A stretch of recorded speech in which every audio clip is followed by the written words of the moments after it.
Conforme eu combinei com vocês lá no Instagram, ou pelo menos para quem me acompanha lá no Instagram, nesse domingo eu vou falar sobre CSN Mineração, porque ela está em processo de IPO e muita gente queria saber aí quais são os principais aspectos, seja prós, sejam contras, e também o nosso posicionamento, né, quanto a este IPO. Então eu quero trazer tudo isso e a gente também hoje conta com o apoio de todo um estudo que o pessoal da Levante fez. Está aqui na descrição esse relatório para vocês. Eu vou trazer os principais prós e contras que eu considerei para tomar a minha posição nesse IPO, né? Mas se vocês quiserem realmente ver no detalhe todos os demais pontos, todos os estudos, todos os valuations, todas as recomendações, está tudo aqui na descrição, no link da Levante, beleza? Agora, gente, eu quero fazer o convite para vocês se inscreverem aqui no canal, caso vocês não sejam inscritos, sejam todos muito bem-vindos, inclusive, e também pedir para vocês deixarem um like, que é muito importante para entender que esse conteúdo está sendo relevante para vocês. E agora sim, a gente vai começar a falar de CSN Mineração, gente, porque ela é uma subsidiária da CSN que já está listada na nossa Bolsa de Valores como CSNA3. A CSN Mineração, ela deve vir com o ticker SEMIN3, como vocês estão vendo aqui na tela.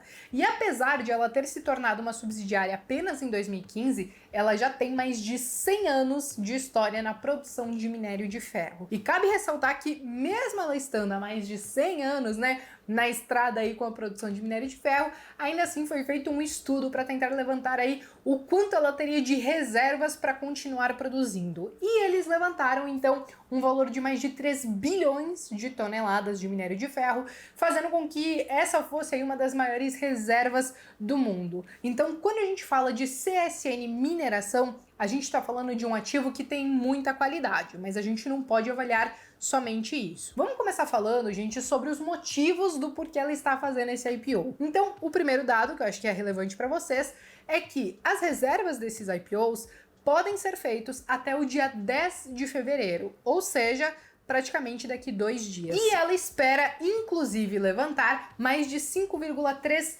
bilhões de reais. Isso porque é um momento muito favorável para ela fazer este IPO. Como eu falei para vocês no início do ano, eu acreditava muito nesse ciclo das commodities. E aí eu quero colocar já na tela para vocês o minério de ferro. Qual foi o comportamento dele, né? De novembro até agora, ele teve uma grande valorização, a gente está tendo uma demanda muito grande, principalmente por conta da China. Então, quando a gente fala desse setor de commodities, quando a gente fala do minério de ferro, então é claro que tudo isso torna um momento muito propício para um IPO da CSN Mineração. Vale ressaltar que desse valor que ela estima levantar, ele vai acontecer em oferta primária e secundária, sendo que 30% que corresponde à oferta primária, isso deve ser destinado para alguns projetos, como o Itabirito e recuperação de rejeitos da barragem Pires e Casa da Pedra. Já os outros 70%, e aí a gente começa a falar um pouco da oferta secundária, eles serão destinados aos acionistas da CSN a fim de tentar diminuir um pouco a alavancagem dela, né, o endividamento dela, que é muito grande. Beleza, gente, esses são os principais motivos, né, e como vai acontecer esse IPO. Se você tem dúvida da parte operacional, né, de quanto você pode reservar, como você faz, o pessoal da Levante colocou aqui no relatório também. Agora, vamos falar sobre os prós e contras, pelo menos os que mais me chamaram a atenção e que eu acho que vale a pena compartilhar com vocês. O primeiro pró, gente, a gente precisa falar que a CSN Mineradora, ela é 100% independente das barragens para empilhar os rejeitos, né, que acabam vindo depois da produção do minério de ferro.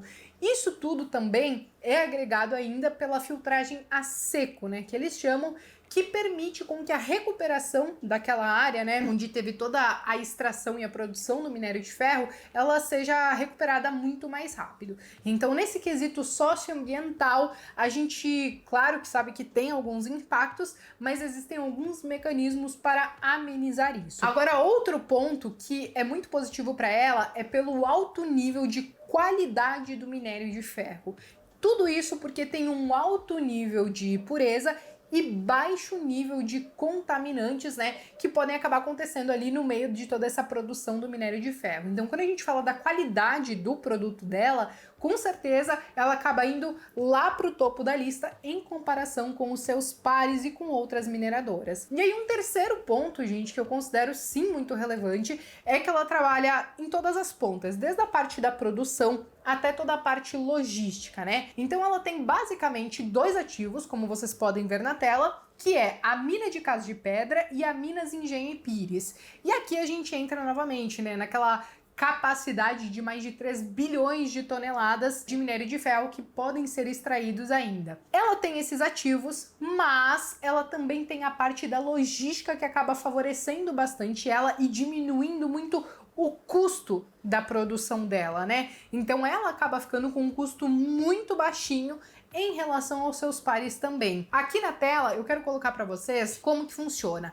Ela tem a MRS, então ela consegue transportar, né, esse minério de ferro através da MRS e depois ela leva tudo isso até o porto de Itaguaí, né, que é o Tecar. Então ela trabalha, como eu falei para vocês, com todas essas pontas, da produção, do transporte, até chegar lá no porto. E aí, depois disso, então, ela acaba mandando todo esse minério de ferro, seja para fora, para China, para outros países, ou para quem quer que seja, né? E agora, gente, depois que eu trouxe todos esses prós, eu preciso trazer os contras, porque sim, eu acho que toda e qualquer empresa da bolsa sempre terá prós e sempre terá contras. Quando a gente fala da CS Mineração e a gente faz um comparativo com Vale, com a própria CSN ou com seus outros pares, a gente começa a entrar na parte do preço, né? Se tá cara, se tá barato. O pessoal da Levante fez uma estimativa conforme, né, o EBITDA projetado para 2021, que considera na conta também, inclusive, o valor, né, o preço do minério de ferro, podendo estar em um cenário talvez um pouco mais pessimista a $130, num otimista a $160 e também ali numa mediana, né? Então eles fizeram essas continhas e aí a gente chega nesse resultado que vocês podem ver aqui na tela. Em laranja são os 3 cenários para a CSN mineradora, né? Um cenário onde você tem um minério de ferro alto, um onde a gente tem uma média, né, entre os $130 e $160, e também onde a gente tem, então, um minério de ferro um pouquinho mais baixo a $130. Em todos os casos, a gente começa a ver que a Vale aqui, ainda assim, ela está mais barata nessa relação de Enterprise Value com o EBITDA, né? E o porquê que a gente traz isso, né? Justamente para a gente entender o risco que a gente corre na operação e o quanto de retorno talvez a gente pode ter. Quando a gente fala do EV/EBITDA, quanto maior esse valor, maior será o tempo para a gente ter o retorno nesse investimento e mais cara, então, a empresa ela pode aparentar ser. O caso de Vale, eu sei que muitas pessoas vão falar, poxa, Bea, mas não adianta a Vale tá barata, porque ela tem toda aquela parada socioambiental que pegou muito mal para ela depois dos ocorridos, sendo o último, né, a barragem de Brumadinho. Cabe ressaltar, no caso de Vale, que ela fez um acordo recente, né, para toda essa questão de Brumadinho. Eu considero que foi um acordo sim positivo, porque encerram-se as incertezas sobre a companhia, sobre novos processos que poderiam vir a surgir, ainda que tenha um impacto financeiro, mas não é um impacto financeiro que vai falar, caramba, a Vale agora vai parar no limbo. Não, claro que não, né, gente? Operacionalmente ela acaba indo muito bem. Esse impacto, é claro que ele é alto, mas ainda assim não afeta estruturalmente a parte financeira dela. Mas o que eu acho que ela ainda continua um pouco afetada é justamente essa imagem socioambiental dela depois de tudo que aconteceu. Por mais que ela esteja tentando caminhar para um caminho um pouco mais ESG, que ela esteja tentando mudar um pouco tudo isso para diminuir inclusive os riscos das barragens, ainda assim eu acho que isso vai demorar um certo tempo até ela conseguir mudar realmente essa imagem que ela tem hoje. De qualquer maneira, eu entendo que alguns investidores não se importam tanto com isso e vão acabar olhando somente os múltiplos. E aí sim, a gente vê que a CSN Mineração, ela acaba ficando aí um pouco mais cara do que os seus pares, inclusive do que a própria CSN, né, que é a mãe que abraça todo mundo. Beleza, a gente saindo desse ponto que é um que eu considero um contra, a gente precisa falar justamente sobre o endividamento dela, né? Eu já fiz vídeos aqui no canal trazendo alguns pontos que a gente deveria observar antes de entrar ou não em um IPO. E aí, essa parte do endividamento é algo que acaba pegando um pouco, né? Então, quando uma empresa faz o IPO,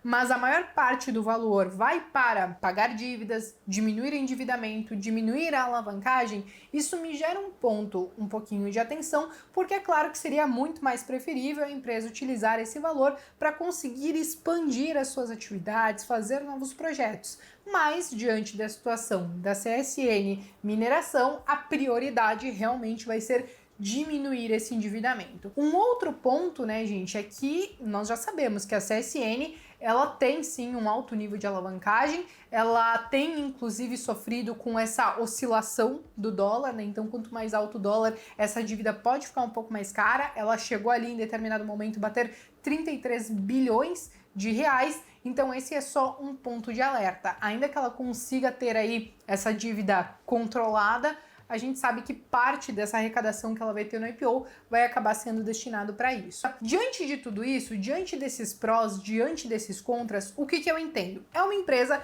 de muita qualidade e que vale muito a pena a gente acompanhar depois do IPO para ver como vai ser o desenrolar dessa carruagem. Eu vou acabar não entrando, mas vou continuar observando. Um outro ponto é que muita gente tá muito eufórica com essa questão de IPOs, porque parece que tudo que estreia na bolsa acaba subindo muito ali nos primeiros dias.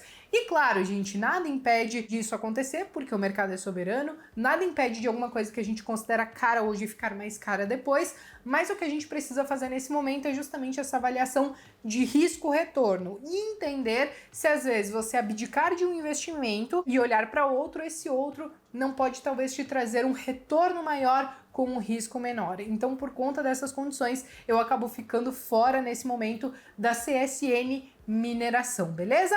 Agora, gente, depois de todos esses pontos, depois de toda essa tagarelice, né, de domingo, eu não podia encerrar esse vídeo sem pedir a opinião de vocês, se vocês estão pensando sim em entrar no IPO da CSN Mineração, ou se pelo menos pensaram em ficar um pouquinho mais de olho depois que ela estrear na Bolsa de Valores e estudar um pouquinho mais para saber se ela vai entrar na carteira ou não.